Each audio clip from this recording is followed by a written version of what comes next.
പണ്ടുള്ള കാലഘട്ടങ്ങളിൽ ഇങ്ങനെയാണ്, എഴുതിയറിയിക്കാൻ കാര്യങ്ങൾ 100 എഴുതുകയല്ലാതെ വേറെന്ത് വഴിയുണ്ട്?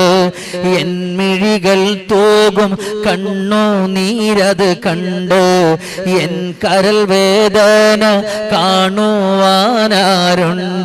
എങ്ങനെ ഞാൻ പറയും എല്ലാം ഓർത്ത് എന്നും ഞാൻ കരയും.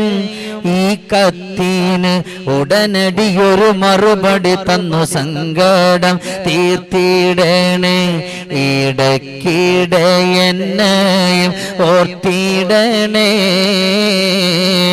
നിങ്ങളോട് ഒരുപാട് പരിഭവങ്ങളും പരിവട്ടങ്ങളൊന്നുമില്ല, എന്നാലും ഇടയ്ക്കിടയ്ക്ക് എന്നെ കൂടെ, ഈ പാവപ്പെട്ട പെണ്ണിനെ കൂടെ ഒന്നോർക്കണേ ഭർത്താവ് എന്ന് പണ്ടുള്ള ഉമ്മമാര് സഹോദരിമാര് എഴുത്തെഴുതിയിരുന്നു.